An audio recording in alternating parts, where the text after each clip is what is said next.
হযরতে সালাবা রাদিয়াল্লাহু তাআলা এর রাসূলুল্লাহর পিছে নামাজ পড়িয়া যখন রওনা দিছে গো, এর আস্তে আস্তে যখন রাস্তা দিয়ে যায়, হঠাৎই রাস্তার ভিতর থেকে বাড়ির পাশে থেকে একটা পর্দা লাগানো বাড়ির পাশে, এই পর্দার চাদরটা সরাসরি সরে যায়। ওই বাড়ির ভিতর থেকে একটা মহিলার গোসল করা অবস্থায় দেখে ফেলে সালাবা রাদিয়াল্লাহু তাআলা। যখন গোসল করা অবস্থায় দেখে ফেলছে, সালাবা চোখের পানি ছেড়ে কান্না শুরু করে দিছি, ইয়া রাসূলুল্লাহ, ইয়া হাবিবাল্লাহ, আমি সালাবা জালিমদের অন্তর্ভুক্ত হয়ে গেলাম, আমি নফসের সঙ্গে জুলুম করে ফেললাম। এরে মুসলমান শুনে নাও, আল্লাহ, আমি যে বেগানা নারী চেহারা দেখে ফেললাম গো আমার আল্লাহ, এখন যদি আমার নবীজি জানতে পারে আমি নবীর দরবারে কেমনে মুখ দেখাবো, এখন যদি আমার আল্লাহ রাব্বুল আলামিনের কাছে যদি জিবরিল আমিন, এই মুসলমান শোনো, আল্লাহ যদি জানায়া দেয় জিবরিল যা নবীরে জানায়া দিবে আমি বেগানা নারী দেখে ফেলেছি, আমি কি জবাব দিব রাসূলুল্লাহর কাছে, কি জবাব দিব রে মুসলমান? এ মুসলমান যারা আহলে সুন্নাতুল জামাতের যুবকেরা আছো, দিলের কান্ডা লাগা শোনো, ইসলামের বিধান নবীর সাহাবীরা কেমনে মেনেছিল আর আমরা কেমনে মানি গো। রাহমাতুল লিল আলামিন যদি জানতে পারে আমার কলঙ্ক হয়, ইসলামের কলঙ্ক হবে, ওরে নবী বড় কষ্ট পাবে। সালাবা রাদিয়াল্লাহু তাআলা বসে বসে তওবা করতে লাগলেন আর কাঁদতে লাগলেন, যেমনি আদম আলাইহিস সালাম কেঁদেছিলেন, রব্বানা যালামনা আনফুসানা ওয়া ইল্লাম তাগফির লানা ওয়া তারহামনা লানাকুনান্না মিনাল খাসিরিন। জোরে বলেন, রব্বানা যালামনা আনফুসানা ওয়া ইল্লাম তাগফির লানা ওয়া তারহামনা লানাকুনান্না মিনাল খাসিরিন। এ দুনিয়ার মুসলমান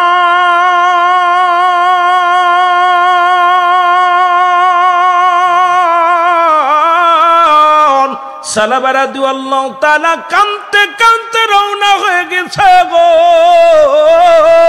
আল্লাহ, আমি এই মুখ কোনদিন নবীর দেখাইতে পারবো না। রহমতের নবী যদি জানে আমি বেগানা নারী দেখে ফেলেছি। আরে আমরা যুবক, আজকে পর্দার ওয়াস্ত নাই, আজকে বউ থুয়ে গেলে বিদেশ থেকে, বিদেশে আইয়া বউ পা বড় দায়। জোরে কোন ঠিক কি? অবস্থা খুব কাইল রে মুসলমান, দুঃখজনক। ওরে বাজানরা শোনো, একটু দিলের কান্ডা লাগা শোনো। হযরতে সালাবা রাদিয়াল্লাহু তাআলা আনহু এর মুসলমান কাঁদতে কাঁদতে জঙ্গলের দিকে রওনা হয়ে গেছে গো। সারা দিন ভরে কান্দার ডাক দে বলে, রব্বে কারীম, আমার আল্লাহ, আমি পাপী, আমি গুনাহগার রে আল্লাহ, আমার এই কর্মের কথা যদি নবী জেনে যায় আমি কেমনে মুখ দেখাবো রাসূলুল্লাহ? আমি আমার মাওলারে আমি কেমনে মুখ দেখাবো? আল্লাহ, আমি তো বেগানা নারী দেখে ফেলেছি, জুলুম করে ফেলেছি, তুমি আমারে ক্ষমা করে দিও গো আল্লাহ। কাঁদতে কাঁদতে সালাবা রাদিয়াল্লাহু তাআলা আনহু একদিন নয়, দুদিন নয়, অজার নয়নে কান্দে পাহাড়ি অঞ্চলের মধ্যে চলে গেলেন হযরতে সালাবা। জোরে জোরে চিল্লায় বলা যাবে না আল্লাহু আকবার। আমার ভাইরা, আমার বন্ধুরা, আমার কাঁদতে কাঁদতে চোখের পানি পড়িয়া মুখের গোস্তগুলো খসে পড়ে যায়, খানা খায় না রে। সারাদিন বরে পাহাড়ে উঠিয়া কান্দে। সন্ধ্যা যখন নেমে আসে, সালাবা রাদিয়াল্লাহু তাআলা আনহু পাহাড় থেকে নেমে আসে। ও আমার ভাইরা, আমার আল্লাহ রাব্বুল আলামিন কান্না দেখে সহ্য করতে পারে নাই। রব্বে কারিমের কাছে চোখের পানির বড় দাম। সালাবার কান্না দেখে জিবরিল আমিনকে যে বলে, জিবরিল রে, তাড়াতাড়ি যাও, আমার হাবিবরে জানায়া দাও তার ওই সালাবা যুবক সাহাবীর দিকে যেন একটু নজর করে। জোরে বলা যাবে না মারহাবা। ও যুবক, তোমাদের ইবাদতের বড় দাম রে যুবক। শুনে না, 18 বছরের যুবক, 16 বছরের যুবতী যাবে জান্নাতে, আর এই জান্নাতের সরদার হবে আল হাসান আল হুসাইন। মহিলাদের সরদারিনী হবে খাতুনে জান্নাত মা ফাতিমাতুজ জাহরা। গোটা কুল কায়নাতের জান্নাতের সরদার হবেন রাহমাতাল লিল আলামিন। এ দুনিয়ার মুসলমান শুনে নাও, আল্লাহর নবীর কাছে জিবরিল আমিন ডাকতে বলে, মায়ার নবী, দয়াল নবী গো, মায়ের নবী শোনেন গো, আপনার যুবক সাহাবী একটু দয়া করে সালাবার দিকে একটু লক্ষ্য করেন নবী গো।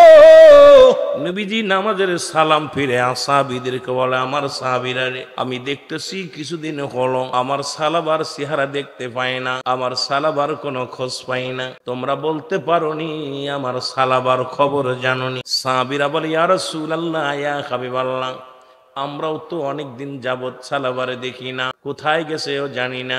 আমার নবী কয়, খবর নাও, তার বাড়িতে খবর নাও। রাসূলুল্লাহ সাহাবীরা রওনা হয়ে গেলেন, সালাবার বাড়িতে খবর নিতে গেলেন। সালাম দে, আসসালামু আলাইকুম ইয়া আলাল বাইত, ভিতর বাড়ির ভিতর থেকে আওয়াজ আসে, আলাইকুম আসসালাম। বলে, আমরা নবীর সাহাবী আসি আপনার ছেলে সালাবার খবরের জন্য। সালাবার কোনো খবর জানেননি, কোথায় গেছে? বাবাও পাগল হয়ে যায়, ডাক দে বলে, আমি তো জানি না, আমার সালাবারে আমিও খুঁজে পাই না, সালাবা কোথায় গেছে আমিও জানি না। জোরে বলেন আল্লাহু আকবার। আল্লাহ নবীর কাছে খবর গেল, নবী বলেন, ও আমার সাহাবীরা, কি খবর বলো? বলি, ইয়া রাসূলুল্লাহ, ইয়া হাবিবাল্লাহ, আপনার যুবক সাহাবী সালাবার কোনো খবর পাই নাই। নবী বললেন, না জানি কাফেররা মেরে ফেলেছে, মক্কার কাফেররা, সালাবার সন্ধান পাইলাম না, কোথাও তার খবর পাইলাম না। নবী বলা, ও আকারে, তাড়াতাড়ি খোঁজ নাও, তাড়াতাড়ি খবর নাও। নবী বললেন, উমার শোনো গো, ও আমার আলী শোনো, তোমরা যাও মরু প্রান্তরের দিকে যাও, জঙ্গলার দিকে যাও, দেখো ওই পাহাড়ি জঙ্গলের মধ্যে আমার সালাবারে কোথাও লুকায় রাখছে না, কোন হালাত আছে খবর নাও। নবীর সাহাবী হযরত ওমর ফারুক রাদিয়াল্লাহু তাআলা আনহু, হযরত আলী রাদিয়াল্লাহু তাআলা আনহু দুজনেই রওনা হয়ে গেলেন। দেখে রাখালিরা বকরি চড়ায়, রাখালিরা বকরিগুলো চড়াইতেছে জঙ্গল দিয়ে। হযরত ওমর ফারুক রাদিয়াল্লাহু তাআলা আনহু ডাক দে বলে, ভাইরা রে, ও আমার রাখাল ভাইরা রে, তোমরা কি সালাবারে দেখেছ? রাখালিরা বলে, সালাবার কে? বলে, আমার নবীর সাহাবী, একজন যুবক সাহাবী, আজ কতদিন যাবত তারে পাওয়া যায় না, তোমরা তার খবর বলতে পারবানি? রাখালেরা বলে, আমরা তো সালাবারে চিনি না, তবে এই রকম একজন লম্বা মানুষ, অল্প বয়স, এই 22-25 বছর বয়সের এক যুবক, আজ কটা দিন হয়ে গেল ওই পাহাড়ের উপরে উঠিয়া কান্দে। সকালবেলা ঘুম থেকে উঠিয়া ওই পাহাড়ের উপরে চলে যায়, সন্ধ্যা পর্যন্ত শুধু পাহাড়ে সিজদায় মারিয়া কান্দে। যখন সন্ধ্যা গনিয়ে আসে, নেমে আসে, ওই লোকটা কাঁদতে কাঁদতে তুই কঙ্কাল হয়ে গেছে, পাহাড়ের মধ্যে উঠতে পারে না রে। ও নবীর আশিকেরা শোনো গো, রাখালেরা রে, আগে বলো খবরটা। বলে, বাইরে তোমার পরিচয়? বলে, আমার নাম হযরত ওমর ফারুক রাদিয়াল্লাহু তাআলা আনহু, আমার নাম হযরত আলী রাদিয়াল্লাহু তাআলা আনহু। বলে, ভাই উমর আর আলী রে, শোনো, এই লোকটা এত কান্নাকাটি করে, এই কান্না দেখি আমাদের পাহাড়ের পশুগুলো খানা ছেড়ে দিছে, আমাদের পশু পাখিগুলো খানা বন্ধ করে দিছে। এই লোকটা এত ক্লান্ত, পাহাড় উঠতে পারে না, পাহাড়ের মধ্যে দুলে পড়ে যায়। আমরা বকরি দহন করি আনিয়া এই লোকটার হাতে দিয়েছিলাম রে, এই লোকটা দুধের পেয়ালা হাতের মধ্যে নিয়ে এত জোরে এত ফুপায় ফুপায় কাঁদতেছিল গো। ওই যুবকের কান্নার চোখের পানি পড়িয়া রে দুধ আর পানি একাকার হয়ে গেছে। আমরা ওই লোকটার গায়ে বল নাই বলে দুধ দিয়েছিলাম দহন করিয়া, যে দুধটুকু খাওয়ার জন্য গায়ে বল হয়। কিন্তু কি করেছে ওই যুবক, এত চোখের পানি ছেড়ে কাঁদতেছিল, চোখের পানিগুলো দুধের পেয়ালার মধ্যে টপ টপ করে পড়িয়া দুধার পানি একাকার হয়ে গেছে। আমার হায়াতের জিন্দেগিটা উম্মতের জন্য কল্যাণ স্বরূপ। সুবহানাল্লাহ বলেন, আর একটু জোরে বলেন আল্লাহু আকবার। নবীজি দুনিয়ার মধ্যে উম্মতের কল্যাণের জন্য, সেই নবীর প্রেমের মালা আমরা গলায় পড়তে চাই কি চাই না? নবী বলেন, কি বলেন? উম্মতিরা রে, আমি নবী দুনিয়ার মধ্যে আগমন করেছি আমার উম্মতের কল্যাণের জন্য। উম্মতের মতো ঘর সংসার করলাম, উম্মতের সঙ্গে কথাবার্তা বললাম, উম্মতিরা যেমনি চলছে আমি এমনি চললাম। এই জন্য আমার দেশের অনেক আলেম ওলামা কয় নবী আমগার মতো মানুষ, কারণ নবী উম্মতিরা রে আমি নবী দুনিয়ার মধ্যে আগমন করেছি, উম্মতের সঙ্গে কথাবার্তা বলতে পেরেছি, আমার উম্মতের জীবন বড় ধন্য। জোরে বলেন সুবহানাল্লাহ। হযরত ওমর ফারুক ডাক দিয়ে বলে, রাখালিরা রে তাড়াতাড়ি বলো এই পাগলটা কোথায়, ওই পাগলের ঠিকানা কোথায় বলো। রাখালেরা ডাক দিয়ে বলে, নবীর ও নবীর সাহাবীরা রে, ওই যে দেখো এই যে বড় পাহাড় দেখা যায়, ওই পাহাড়ের ডিলায় বসিয়া বসিয়া এই আশেক পাগল কান্দে রে। ওরে কান্নার আওয়াজে আমাদের বকরিগুলো খানা ছেড়ে দিছে, ওরে কান্নার আওয়াজে আমাদের পশুগুলো খানা ছেড়ে দিছে, তাড়াতাড়ি ওকে লয়ে যাও তোমরা, আরে না হলে আমাদের পশুগুলো না খেয়ে মারা যাবে। তাড়াতাড়ি যাও, তাড়াতাড়ি যাও, তাকে জলদি টানতে নিয়ে আসো। হযরত ওমর ফারুক রাদিয়াল্লাহু তাআলা আনহু ডাক দে বলে, ভাই আলী রে, নিশ্চিত আমাদের সালাবা হবে। তার গঠন এই রকম, শ্যামলা বর্ণের মানুষটা, লম্বা এই রকম, চেহারা এই রকম। ওরে মুসলমান, রাখালেরা বলার পরে দৌড়াইয়া গেছেন হযরত ওমর ফারুক রাদিয়াল্লাহু তাআলা আনহু। যায় দেখে রে নবীর আশিক পাহাড়ের উপর বসিয়া কান্দে, আল্লাহ আমি পাপী, আমি বড় গুনাহগার, আল্লাহ এই দুনিয়াতে তুমি যত শাস্তি দাও কোনো দুঃখ নাই রে রব্বি কারীম, ও রব্বি কারীম ওই হাসরের ময়দানে তুমি আমার লজ্জা দিও না।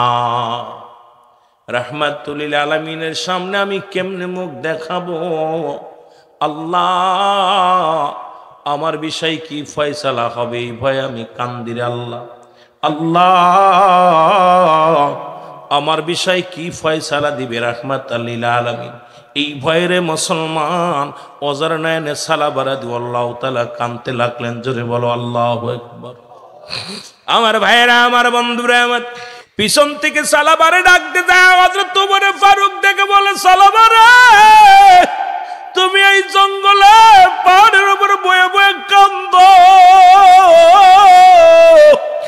তোমার কি হয়েছে? এতদিন তোমাকে আমরা খুঁজে পাই না, নবী বড় তোমার জন্য উতাল হয়ে আছে, জলদি চলো। সালাবা ডাকতে বলে, ও নবীর সাহাবীরা রে, আগে বলো আমার রাসূলুল্লাহ তো আমার বিরুদ্ধে কিছু বলছেন, আরে আমার জন্য রব্বি কারীম কোন কোরআনের আয়াত নাজিল করছেনি? জিবরিল আমিন আয়া নবীরে কিছু জানাইছেন? হযরত ওমর ফারুক ডাক দে বলে, হ্যাঁ সালাবা, কি অপরাধ তুমি করেছো, কি অন্যায় তুমি করেছো? বলে, আমি জুলুম করেছি, আমি বেগানা নারী চেহারা দেখে ফেলেছি। আজকে তোমরা কত নারী, কত অন্যের বউ, একজনের বউ আর একজন লইয়া যাও, একজনের মায়ের হাত ধরে আর একজন টানাটানি করো। আমার যুবক বন্ধুরা শোনো, আরে নবীর সাহাবীরা কেমন আদর্শবান ছিল রে মুসলমান। আর আমার দেশের অনেক বক্তা এখন পরের বউ ভাগ্যে নিয়ে বিয়ে করে, আবার পরের বউ ভাগ্যে নিয়ে রিসোর্টে ওঠে। জোরে কোন ঠিক কিনা? আবার তারাও নাকি বক্তা, ইসলামের বিধান কেমনে মানে, এরা কষ্ট হয় মনের, তারা আবার আন্তর্জাতিক খ্যাতি সম্পূর্ণ বক্তা। জোরে কোন ঠিক কিনা? এরে মুসলমান শুনে নাও, সাহাবীরা শুধু এক পলক দেখার কারণে ভয়ে কাঁদতেছিল যে আল্লাহ আমি বেগানা নারী দেখে ফেলেছি, আর আমরা পরের বউ নিয়ে ঘর সংসার করতেছি। পরের মুসলমান শোনো, কত অন্যায় কত অপরাধ করি রে মুসলমান, রব্বে কারীম যদি ক্ষমা না করে বাঁচার কোনো পথ নাই। জোরে বলেন ঠিক কিনা? ও যুবক ভাইরা, আমার বন্ধুরা, আমার দিলের কান্ডা লাগা শোনো। হযরত ওমর ফারুক ডাকতে বলে, সালাবারে আমার নবী তো তোমার বিপক্ষে কোনো কথা বলে না, এমনকি তোমার বিপক্ষে কোনো আয়াত নাজিল হয় নাই, তোমার বিষয় নিয়ে কোনো আলোচনা হয় না। ও সালাবা, জলদি চলো, নবী তোমার জন্য অপেক্ষা করে। জোরে বলেন না মারহাবা। সালাবা রাদিয়াল্লাহু তাআলা হাঁটতে পারে না, দুই সাহাবীর ঘাড়ে ভর দিয়ে দিয়ে আস্তে আস্তে করে নেমে আসলেন। দুই সাহাবীর ঘাড়ে ভর করিয়া রাসূলুল্লাহর কদমের মধ্যে আসলেন। নবীজি ডাক দিয়ে বলে, সালাবা রে, কি করেছ তুমি, কি হয়েছে তোমার বলো। সালাবা চোখের পানি ছেড়ে ডাক দিয়ে বলে, নবী গো, মায়ের নবী, আমি বড় অন্যায় করেছি, আমি বড় ভুল করেছি নবী গো, মায়ের নবী, আমি বড় অপরাধ করেছি নবী গো।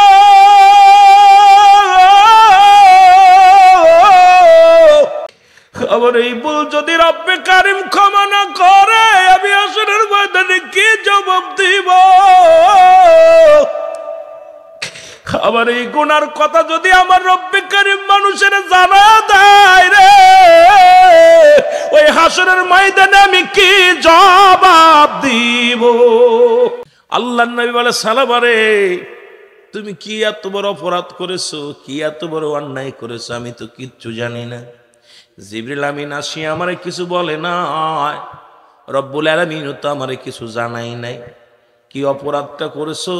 সালাবা বলে, ইয়া রাসূলুল্লাহ, ইয়া হাবিবাল্লাহ, আমি আপনার পিছন থেকে নামাজ শেষ করে যেতেছিলাম, আপনি ওয়াজ করেছিলেন বেগানা নারী চেহারা দেখা হারাম, বেগানা পুরুষের চেহারা দেখা হারাম। নবী গো শুনে নেন, নবী গো, মায়ের নবী, ইয়া রাসূলুল্লাহ, আমি যাইতেছিলাম, যাবার পথে হঠাৎ এক বাড়ির সামনে দিয়ে যাইতেছিলাম, বাড়ির পর্দা লাগানো ছিল, বাতাসে পর্দাটা সরে যায়, গোসল করা অবস্থা এক নারীকে আমি দেখে ফেলেছি। ইয়া রাসূলুল্লাহ, আমি কখনো এই অবস্থা আমি প্রস্তুতি ছিলাম না দেখার জন্য, আমি মোটেও চিন্তা ছিল না মাথার ভিতরে, কিন্তু এমন অবস্থা আমি দেখে ফেলেছি। ইয়া রাসূলুল্লাহ, ইয়া হাবিবাল্লাহ, ওই গুনাহের কাজটা আমি করে ফেলেছি আমার চোখ দিয়ে, কারণ জিনার গুনাহ করেছি আমি, চোখের জিনা, পায়ের জিনা, হাতের জিনারে মুসলমান। রাসূল বলছে, দুইটা জিনিস যে ব্যক্তি আমার কাছে হেফাজত করতে পারবে, আমি নবী ওয়াদা করলাম হাসরের ময়দানে আমি তারে হাত ধরে জান্নাতে নিয়ে যাব। জোরে জোরে বলেন মারহাবা। এর রাসূলুল্লাহর সঙ্গে কে কে জান্নাতে যেতে চান একটু হাত দুখানা তুলে দেখান। রাসূল বললেন, এই দুইটা জিনিসের একটা জিনিস নাম্বার ওয়ান হলো দু গালের মধ্যে বস্তুরে মুসলমান, এই জিহ্বাটারে এই মুখ দিয়ে গালি দেওয়া যাবে না, মুখ দিয়ে মুসলমান কাউকে গালি দেওয়া যাবে না, কষ্ট দেওয়া যাবে না, এই মুখ দিয়ে গাজাই টান দেওয়া যাবে না, বিড়িতে টান দেওয়া যাবে না, এই মুখ দিয়ে মদ খাওয়া যাবে না, এই মুখ দিয়ে ফাইসা কথা বলা যাবে না। এই মুখটা যে ব্যক্তি পবিত্র রাখবে, রাসূল কথা দিছে রে, ওয়াদা করেছে, শোনো সাহাবীরা, যে ব্যক্তি এই মুখটারে পবিত্র রাখবে, এই আল্লাহ নবী বলছে আমি নিজ হাতে তার হাত ধরে জান্নাতে নিয়ে যাব। জোরে বলা যাবে না মারহাবা। আর একটা দুই নাম্বার হলো দু পায়ের মধ্যে স্থান মুসলমান, যেটা লজ্জা স্থান। ও যুবক ভাইরা শোনো, এই দুইটা যে ব্যক্তি একমাত্র স্বামী স্ত্রী ব্যতীত অন্য কোন পুরুষের কাছে যাবে না। এই ওয়াজ এখন বাংলাদেশে চলে না, যে দেশে মুসলমান পতিতালায় ফ্রি করে দেয়া হয়, যে দেশের আমাদের লাইসেন্স দেওয়া হয়, যে দেশে আমার যুব সমাজের জন্মের মুসলমান, পাঠ্য বইয়ের মধ্যে থেকে রাসূলের জীবনী সরিয়ে দেওয়া হয়, যে বইয়ের মধ্যে পাঠ্য বইয়ের মধ্যে রাসূলের জীবনী, সাহাবীদের জীবনী, ওলি আল্লাহদের জীবনী, হারাম হালাল সবকিছু বাদ দিয়া ওরে বান্দর থেকে কেমনে মানুষ হয়, এগুলো নিয়ে যারা গবেষণা করে, এই জাতিরে এই ওয়াজ করে কি শোনাইব? জোরে জোরে বলেন ঠিক কিনা? রাসূল বলছে দু পায়ের মধ্যে বস্তু একমাত্র স্বামী ব্যতীত স্ত্রী অন্য কোন পুরুষের কাছে যাবে না। ও যুবক যারা আজকের মাহফিলে বসছিস, কান্ডা পাইতা শুই না ল, টাকার বিনিময় হোক আর ভালোবাসার বিনিময় হোক, একমাত্র স্ত্রী ব্যতীত যদি অন্য পুরুষের কাছে যাও, রাসূল বলছে কিয়ামতের ময়দানে কঠিন আযাবের মধ্যে পড়বে। দুনিয়ার শাস্তির বিধান শোনো, তারপরে যাই আমরা হাসরের ময়দানে, আগে দুনিয়ার মধ্যে শাস্তির বিধান শুনে নাও। নবী বলছে এই দুইটা জিনিস একমাত্র স্ত্রী ব্যতীত স্বামী অন্যের কাছে যাবে না, স্বামী ব্যতীত স্ত্রী অন্যের কাছে যাবে না। এই দুইটা জিনিস যে ব্যক্তি হেফাজত করতে পারবে, আমি নবী তার হাত ধরে জান্নাতে নিয়ে যাব। জোরে বলেন মারহাবা।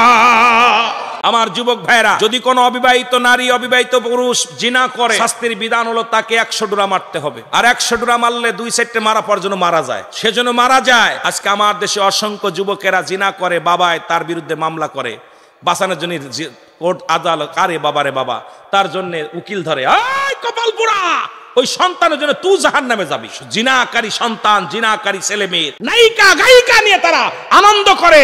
এই দেশে এটা ফুর্তি চলবে না। এটা আউলিয়া ইকরামের দেশ, এদেশে মুসলিমের দেশ, এদেশে আল্লাহর ওলিদের দেশ, এই দেশে কোনো ভণ্ডদের স্থান হবে না। জোরে বলেন ঠিক কিনা? আর জোরে বলেন ঠিক কিনা? বিবাহিত নারী, বিবাহিত পুরুষের কোনো কাফন দেওয়া যাবে না। বিবাহিত নারী, বিবাহিত পুরুষের কোনো জানাজা হবে না, তাদের কোনো কবর দেওয়া যাবে না। ইসলামের বিধান হলো কোন বিবাহিত নারী, বিবাহিত পুরুষ যদি জিনা করে, তাদের জানাজা, কবর, তাদের জানাজা, দাফন কাফন এগুলো কিচ্ছু হবে না। এদের দিবালয়ে কুকুর শেল দেখাওয়া দিতে হবে। একটা বিচার যদি আপনাদের এই বাঁশখালীর জমিনে হতো, আমার বিশ্বাস এই জমিনের মধ্যে এই পাপ রাজ্য ঢুকতে পারতো না। জোরে বলেন ঠিক কিনা? আরো জোরে বলেন ঠিক কিনা? আমাদেরকে জাতিকে বাঁচাইতে হবে, সুন্নি জামাতকে বাঁচাইতে হবে। সুন্নি জামাত একমাত্র আল্লাহর কাছে প্রিয় দল, একমাত্র রাসূলের কাছে প্রিয় দল, একমাত্র রাসূলের সৈনিক। এটা মানুষকে জানানোর জন্য আমাদের হকপন্থী কথা, হকপন্থী আলোচনা আমাদের বেশি বেশি দরকার। জোরে আল্লাহ রাব্বুল আলামিন রিয়াজুল জান্নাহ, বেহেশতের বাগানে আসার মতো, বসার মতো সুযোগ দান করলো। এ সময় কত মানুষ জেলখানায়, কত মানুষ হাসপাতালে, কত মানুষ মৃত্যু শয্যায় সজ্জিত। আমার আল্লাহ রাব্বুল আলামিন আপনাকে আমাকে সুন্দর পরিবেশ, জেলখানায় নেন নাই, হাসপাতালে নেন নাই, পৃথিবীর কোন অমুসলমান নোংরা জায়গা নেন নাই, সুন্দর পরিবেশ জান্নাতের বাগানে বসার মতো সুযোগ দান করলো। একটু জোরে চিল্লায় বলা যাবেন আলহামদুলিল্লাহ। এ ভাইরা আমার, ঈদে মিলাদুন নবী সাল্লাল্লাহু আলাইহি ওয়াসাল্লামের মাহফিল। ঈদ মানে আনন্দ, মিলাদ মানে জন্মবৃত্তান্ত, ঠিক কিনা? আলোচনাগুলো দিলের কান্ডা লাগায় শুনবেন। আমরা আস্তে আস্তে আলোচনায় যাই। এখন ঈদ, ঈদ হলো মুসলমানদের ঈদ হলো। আমি এই জন্য ছোট্ট একটা সূরা তেলাওয়াত করি, সূরা ইখলাস। যারা মানে না ঈদে মিলাদুন নবী, যারা মানে না তাদের জন্য এত দলিল দেওয়া লাগবে না, সূরা ইখলাসই যথেষ্ট। আল্লাহ বলে হাবিবরে জানায়া দাও, কারণ আমার ভালো করে বুঝে নিবেন, ভালো করে জেনে নিবেন। এত লাফালাফির দরকার নাই, ফালাফালির দরকার নাই। যারা কয় ঈদে মিলাদুন নবী মানি না, তাদের জন্য একটা সূরাই যথেষ্ট, সূরা ইখলাস। আমার আল্লাহ বলেন বিসমিল্লাহির রাহমানির রাহিম, কুল হুয়াল্লাহু আহাদ, আল্লাহুস সামাদ, লাম ইয়ালিদ ওয়া লাম ইউলাদ, ولم يكن له كفوا احد। সুবহানাল্লাহ বলেন। আল্লাহ ডাকতে বলে হাবিব ওদেরকে জানায় দাও আমি আল্লাহ এক। আল্লাহ বলেন হাবিবরে জানায় দাও আমি আল্লাহ এক। আল্লাহ বলেন হাবিব জানায় দাও আমি আল্লাহ এক। এই আসমান জমিনের মধ্যে কাউকে জন্ম দিই নাই, কারো থেকে জন্ম নিই নাই। সুতরাং নবীর জন্ম আছে। মিলাদ শব্দের অর্থ হলো জন্ম। ও মুসলমান, ঈদ মানে আনন্দ, মিলাদ শব্দের অর্থ হলো জন্মবৃত্তান্ত। সুতরাং নবীর আব্বার নাম আব্দুল্লাহ, মার নাম আমেনা। নবীর বাবার নাম আব্দুল্লাহ, মার নাম আমেনা। দাদার নাম আব্দুল মুত্তালিব, দাদির নাম ফাতিমা। নবীজির মুসলমান, নবীজির নানার নাম মুহাজ্জুরি, নানির নাম বাররা। ও মুসলমান, শুধু তাই নয়, আমার নবীজির বংশ ছিল কুরাইশ বংশ। রাসূল আকরাম সাল্লাল্লাহু আলাইহি ওয়াসাল্লাম 570 খ্রিস্টাব্দে দুনিয়ার মধ্যে আগমন করেছে। সুতরাং আমার নবীর জন্ম আছে, আমার নবীর জন্ম আছে, আল্লাহর কোনো জন্ম নাই। সুতরাং মিলাদ একমাত্র আল্লাহর নাই, পৃথিবীর সব জাতির মিলাদ আছে। জোরে বলেন ঠিক কিনা? এত মারামারি হাঙ্গামার প্রয়োজন নেই। তাদেরকে জানায়া দিবেন আল্লাহ কাউরে জন্ম দেয় নাই, নবী জন্ম দিছে, জন্ম নিছে, ঠিক না? নবীজি শরীয়তে জন্ম দিছে, জন্ম নিছে। সুতরাং আমার নবী দুনিয়ার মধ্যে আগমন করেছে। এখন যারা ঈদ মিলাদুন নবী মানে না, তাদের জন্য একখানা দলিল যথেষ্ট। সেই দলিল বলবেন এখানে প্রমাণ করো আল্লাহর কোনো ছেলে নাই মেয়ে না, আল্লাহর আব্বার নাম কি, মার নাম কি, দাদার নাম কি, দাদির নাম কি, আল্লাহ পাক কবে আসছে দুনিয়ার মধ্যে একবার জানায়া দাও। কিন্তু রাহমাতুল লিল আলামিনের ঈদে মিলাদুন নবী আমরা পালন করি। নবী 570 খ্রিস্টাব্দে দুনিয়ার মধ্যে আগমন করেছে। বাবার নাম ছিল আব্দুল্লাহ, মার নাম ছিল আমেনা, দাদির নাম ছিল দাদার নাম ছিল আব্দুল মুতালিব, দাদির নাম ছিল ফাতিমা, নানার নাম ছিল ওয়াহাব জুরি, নানির নাম ছিল বাররা। এ মুসলমান শুনে নাও এইগুলো আমার আল্লাহর পরিচয়টা তুমি দিয়ে দাও। আল্লাহ কয় হাবিবে জানায় দাও কাউরে জন্ম দিই নাই, কারো থেকে জন্ম নেই নাই, আসমান জমিনের মধ্যে আমার সমতুল্য সমকক্ষ আর কেউ নাই। সারা পৃথিবীর সমস্ত জাতিগুলো আমার মুখাফেকি, আমি কারোর মুখাফেকি নাই। যারা বলেন ঠিক কিনা? কারণ আল্লাহ নিজে বলে আমি কারো জন্ম দিই নাই। এখন ঈদ আগেই বলছি, ঈদ মানে আনন্দ, মিলাদ মানে জন্ম বৃত্তান্ত।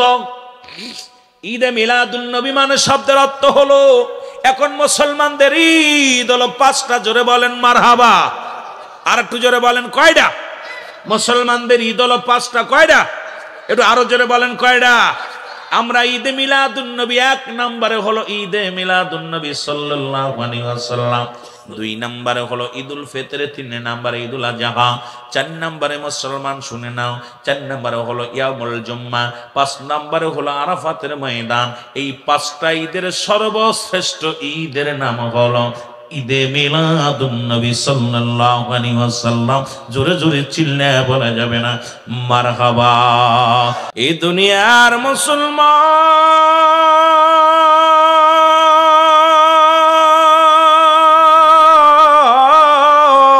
নবী লাগবে কবরে, নবী লাগবে মিজানে, নবী লাগবে ফুলসিরাতে গো, নবী লাগবে ইয়াউমুল কিয়ামতের ময়দানে। নবী বিনা কোনো বান্ধব নাই, নবী বিনা কোনো দরদি নাই, নবী বিনা কোনো গতি নাই। এই নবীর প্রেম ভালোবাসা যার অন্তরে যতটুক, তার ঈমান বলতে ততটুক। নবীর প্রেম ভালোবাসা যার অন্তরে নাই, তার ঈমান বলতে কিচ্ছু নাই, সরাসর বেঈমান। জোরে জোরে চিল্লায় বলেন ঠিক কিনা? এই জন্য আমার আগের বক্তা আলোচনা করে গেছেন বায়ানাত, উত্তম ব্যবহার, উত্তম আখলাক, উত্তম চরিত্র দিয়েছিল নবীরে। এর গুণাবলী নিয়ে আলোচনা করলেন। মুসলমান শুনে নাও, সেই নবীর প্রেম ভালোবাসা আমাদের অর্জন করার দরকার আছে কিনা? জোরে চিল্লায় বলেন আছে কিনা? ও বাজানেরা, সেই নবী তো আর কিয়ামত পর্যন্ত আর কোন নবী আসবে না।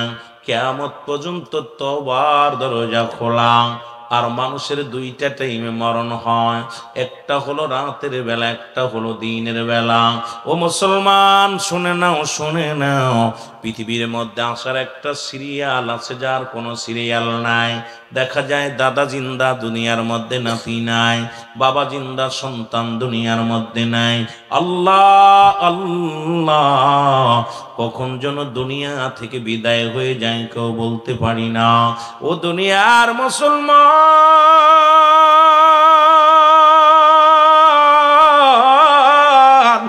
আমি বলতেছিলাম মানুষের মৃত্যু হয় 2টা টাইমে গো, একটা হলো রাতের বেলা, একটা হলো দিনের বেলা। ও মুসলমান, দিন শুরু করেছি মৃত্যুবরণ করি নাই, রাত শুরু করেছি এখনো মৃত্যুবরণ করি নাই, রাত শেষ করতে পারবো কেউ বলতে পারি না। মুসলমান ঠিক কিনা? এই মুসলমান কেউ বলতে পারি না যে রাত শুরু করেছি রাত শেষ করতে পারবো, কেউ বলতে পারি না। এই জন্য আমি আপনাদেরকে বলে যাই 2টা টাইমে মরণ হয়। এই জান্নাতের বাগানে বসতে পেরে আমরা বড় ধন্য। বান্দা যখন রিয়াজুল জান্নাহ বেহেশতের বাগানে রওনা দিছে গো, প্রতিটা কদমে কদমে আমার আল্লাহ রাব্বুল আলামিন ওই বান্দার জিন্দেগির সগীরা গুনাহগুলো মাফ করে দিয়েছে। জোরে বলেন সুবহানাল্লাহ। ও মুসলমান, আমরা সগীরা গুনাহ করি নাই, পদে পদে করছি কবিরা গোনা, নামাজ ছেড়ে দিয়া কবিরা গোনা, মিথ্যা বলা কবিরা গোনা, বেগানা নারীর সঙ্গে দেখা দিয়া কবিরা গোনা, বেগানা পুরুষের সঙ্গে দেখা দিয়া কবিরা গোনা। এক কথায় যাদেরকে দেখা দিয়া জায়েজ তাদের সঙ্গে বিয়ে করা হারাম। ও মুসলমান শোনো, দিলের কান্ডা লাগা শোনো গো, যাদের সঙ্গে দেখা দিয়া হারাম তাদের সঙ্গে বিয়ে করা জায়েজ। ও মুসলমান, এই কত গুনাহ করলে আসমান থেকে জমিন পর্যন্ত গো হাজার হাজার গুনাহ করলা। আল্লামা কুতুবী রাহমাতুল্লাহ বয়ান করে, দুনিয়ার মানুষ শোনো, এত গুনাহ করার পর বান্দা যখন জান্নাতের বাগানখানা আঁকড়ে ধরে, খাস তওবা করে আল্লাহ বলে ডাক দেয়। কারণ কিয়ামত পর্যন্ত নবীরা আর আইতো না, কিয়ামত পর্যন্ত তওবার দরজা খোলা। এই জন্য মুসলমান শুনে নাও, শুনে নাও, বান্দা যখন কবরের ভয়, জাহান্নামের ভয়, খাস তওবা করে আল্লাহ বলে ডাক দেয় গো, আমার আল্লাহ রাব্বুল আলামিন বান্দার জীবনের সমস্ত গুনাহগুলো মাফ করে দেয়। জোরে জোরে চিল্লা বলা যাবে না সুবহানাল্লাহ?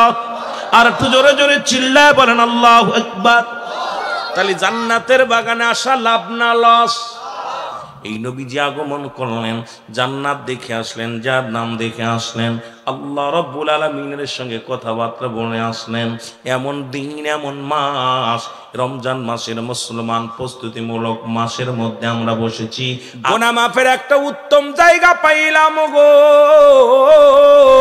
এখন আমি বলতেছিলাম দুইটা টাইমে মানুষের মরণ হয় গো, একটা হলো রাতের বেলা, একটা হলো দিনের বেলা। দিন শুরু করেছে আমার আল্লাহ নামাজ দিয়া গো। দিনের শুরু হলো মুসলমান ফজর, 2 রাকাত সুন্নাত নামাজ তুমি আদায় করলা, সঙ্গে সঙ্গে তুমি হয়ে গেলে আমার নবীজির প্রেমিক, সঙ্গে সঙ্গে তুমি হয়ে গেলে আমার আল্লাহর গোলাম। যদি তোমার দিনের মধ্যে মরণ হয়, তোমার মরণটা হবে আমার নবীর প্রেমিক, আল্লাহর গোলাম। আজকে মুসলমান কেন আজকে নবীর তরিকার মধ্যে নাই? আল্লাহর গোলামি করতে কেন কষ্ট হয়? দুইটা কায়দা, একটা হলো ঈমান, একটা হলো আমল। আমি পিরাইটা আলোচনার মধ্যে বলি, ব্যক্তির জীবনে অমূল্য সম্পদের নাম হলো রূহ গো। রূহবিহীন যেমন এই বডির কোনো মূল্য নাই, ঈমানবিহীন কোনো আমলের দাম নাই। একটা হলো ঈমান, একটা হলো রূহ। ও মুসলমান শুনে নাও, এই রূহটা যার দেহের মধ্যে নাই, বডির কোনো মূল্য নাই। কত মানুষ এই জমিনের মধ্যে ছিল, তারাও তো আপনাদের মতো সংসার জীবন করেছিল, কিন্তু বাতাসটা বাইর হওয়ার কারণে এই বডির কোনো মূল্য নাই। মন মন মাটি বুকের পরে নিয়ে শুয়ে আছে রে মুসলমান। এই জন্য মুসলমান, ব্যক্তির জীবনের অমূল্য সম্পদের নাম হলো রূহ, মানব জীবনের অমূল্য সম্পদের নাম হলো ঈমান। জোরে জোরে চিল্লায়া বলা যাবে না আল্লাহু আকবার? তদ্রূপ মুসলমান শোনে না, পৃথিবীর মধ্যে দাড়ি, টুপি, জুব্বা, পাগড়ি সব ঠিক আছে, ঈমান নাই। ও যুবক, মানব জীবনের অমূল্য সম্পদের নাম হলো ঈমান। ঈমানবিহীন কোনো আমলের দাম নাই। ঈমান যদি না থাকে, নামাজ পড়তে হলো ওযু হলো শর্ত, বিনা ওযুতে নামাজ পড়া হারাম। এখন ওযু করেছো, নামাজ পড়ো, তদ্রূপ ঈমান আনছো, আমল করো। আমল করার আগে হলো ঈমান আনতে হবে। একটা হলো আমল, একটা হলো ঈমান। আমি আস্তে আস্তে আলোচনায় যাব, ধৈর্য ধরে শোনা লাগবে রে মুসলমান। একটা হলো আমল, একটা হলো ঈমান। নামাজ পড়েছি এটার নাম আমল, রোজা রাখছি এটার নাম আমল, যাকাত দিছি এটার নাম আমল, কুরবানি করেছি এটার নাম আমল। ঈমান হলো নবী মুহাম্মদুর রাসূলুল্লাহ সাল্লাল্লাহু আলাইহি ওয়াসাল্লাম। কালেমা পড়লেন, লা ইলাহা, নাই কোনো ইলা ইল্লাল্লাহু, এক আল্লাহ ছাড়া, মুহাম্মাদুর রাসূলুল্লাহ সাল্লাল্লাহু আলাইহি ওয়াসাল্লাম। আপনি আমি সাক্ষী দিলাম, আমার আল্লাহ ছাড়া কোনো মাবুদ নাই। এটা আমার নবীর কালেমা না, এটা আদম নবী থেকে শুরু করে আখিরি নবী পর্যন্ত। আদম নবী বলেছে লা ইলাহা ইল্লাল্লাহ, আদম শফিউল্লাহ। ইব্রাহিম নবী বলেছে লা ইলাহা ইল্লাল্লাহ, ইব্রাহিম খলিলুল্লাহ। ঈসা নবী বলেছে লা ইলাহা ইল্লাল্লাহ, ঈসা রূহুল্লাহ। মুসা নবী বলেছে লা ইলাহা ইল্লাল্লাহ, মুসা কালিমুল্লাহ। আর আমার আপনার নবী বলেছে লা ইলাহা ইল্লাল্লাহ, মুহাম্মাদুর রাসূলুল্লাহ। সবাই বলেছে লা, আল্লাহ ছাড়া কোনো মাবুদ নাই, তাকে পাওয়ার একমাত্র আমি হলাম, আমি আদম। তাকে পাওয়ার পাওয়ার একমাত্র মাধ্যম আমি হলাম ঈসা, তাকে পাওয়ার একমাত্র মাধ্যম হলো আমি মূসা, তাকে পাওয়ার একমাত্র মাধ্যম হলো আমি দাউদ, তাকে পাওয়ার একমাত্র মাধ্যম আমি ইব্রাহিম। আর আমার নবী কয় সব দলের খেলা যেখানে শেষ, সব উম্মাত সব নবীদের খেলা যেখানে শেষ, আমার নবীর খেলা যেখানে শুরু হয়ে গেছে। নবী কয় একমাত্র আল্লাহ পাওয়ার ঠিকানা আমি নবী রাহমাতাল লিল আলামিন, আমার পরে আর কোন নবী আসবে না, আমি আখিরি নবী। আমার উম্মত যদি হতে চাও এই কালেমার মধ্যে তোমরা অংশগ্রহণ করো, এই কালেমা পুঞ্জি ধরো, যদি আখিরাতে পার হতে চাও। জোরে বলেন ঠিক কি না? এ আমার ভাইয়েরা, আমার বন্ধুরা, আমার যেহেতু বলতেছিলাম দুইটা টাইমে মরণ হয়, একটা কথা বলেছিলাম দিনের বেলা দিনে মরণ হয় না, রাতে মরণ হবে, এর মধ্যে কোনো সন্দেহ নাই। জোরে বলেন দিনে রাত্রে মরণ হবে, কোনো সন্দেহ নাই। রাতের শুরু হলো মাগরিব, বান্দা 3 রাকাত ফরজ নামাজ তুমি আদায় করলা, সঙ্গে সঙ্গে তুমি হয়ে গেলা আমার আল্লাহর গোলাম। এবার 2 রাকাত সুন্নাত নামাজ তুমি আদায় করলা, সঙ্গে সঙ্গে তুমি হয়ে গেলে আমার রাসূলের প্রেমিক। এখন রাতের মধ্যে যদি তোমার মরণ হয়, তোমার মরণটা হবে আমার আল্লাহর গোলাম রাসূলের প্রেমিক। আল্লাহ কয় বান্দা যেদিন কিচ্ছু বলতে কিচ্ছু থাকবে না গো, সেদিন থাকবো শুধু আমি আল্লাহ। জোরে বলেন কে থাকবে? কে? আরো জোরে বলেন থাকবে কে?